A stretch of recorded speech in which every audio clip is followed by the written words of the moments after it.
Hi friends, இன்றைக்கி சூப்பரான ஒரு பாசிப்பருப்பு உருண்டை எப்படி செய்கிறதுனா பார்க்க போகிறோம். அதுக்கு வந்து ஒரு கப் அளவு வந்து பாசிப்பருப்பை எடுத்து அது குக்கரில் போட்டு 3 டம்ளர் அளவு வந்து தண்ணி விட்டுருக்கேன். 1க்கு 3 அளவு வந்து தண்ணி விட்டு நல்லா பாசிப்பருப்பு வந்து இந்த மாதிரி ஒரு 5-6 விசில் விட்டு நல்லா பூ மாதிரி வந்து வேக வச்சு எடுத்துக்கலாம். இது கூடவே பார்த்திங்க அப்படின்னா நம்ம ஸ்டவ் ஆஃப் பண்ணிவிட்டு வந்து கொஞ்சமாக வந்து துருவின தேங்காயும் 1 கப்பு பாசிப்பருப்பு எடுத்திங்கன்னா அதே 1 கப் அளவு வந்து சர்க்கரையை சேர்த்திக்கலாம். நீங்கள் கொஞ்சம் சர்க்கரை அதிகமாக சாப்பிட்டீங்கன்னா இன்னும் கொஞ்சம் சேர்த்தி கூட போட்டுக்கலாம்.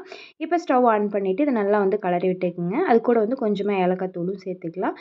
இதை வந்து நல்லா கெட்டியாக அந்த மாதிரி வர வரைக்கும் வந்து நம்ம கலரி விட்டுட்டே இருக்கலாம். இப்போ இந்த மாதிரி கெட்டியாக வந்ததுக்கப்புறம் வந்து நம்ம அதை தனியாக ஆற வச்சு உருண்டை பிடிச்சிக்கலாம். இப்போ இது வந்து அப்படியே நம்ம இந்த உருண்டை வந்து சாப்பிட்லாம். அப்படி இல்லைன்னா எக்ஸ்ட்ரா பார்த்திங்கன்னா கோதுமை மாவு இல்லைன்னா மைதா மாவு 2-3 டேபிள் ஸ்பூன் எடுத்து 1 டேபிள் ஸ்பூன் வந்து அரிசி மாவு லைட்டாக வந்து உப்பு சேர்த்து தண்ணி விட்டு கொஞ்சம் இந்த பஜ்ஜி மாவு கன்சிஸ்டன்சிக்கு வந்து பரட்டி வச்சுக்கலாம். இப்போ இந்த உருண்டை பார்த்திங்கன்னா இப்படியே சாப்பிட்லாம். நான் வந்து பார்த்திங்கன்னா இதை பொரிச்சு எடுத்துக்கிட்டேன். இதை வந்து நீங்கள் தேங்காய் போட்டிருக்கனால 1 to 2 நாள் தான் வந்து வச்சுக்க முடியும். ரொம்ப நாள் வச்சுக்கணும்னா தேங்காயை வந்து அவாய்ட் பண்ணிடுங்க.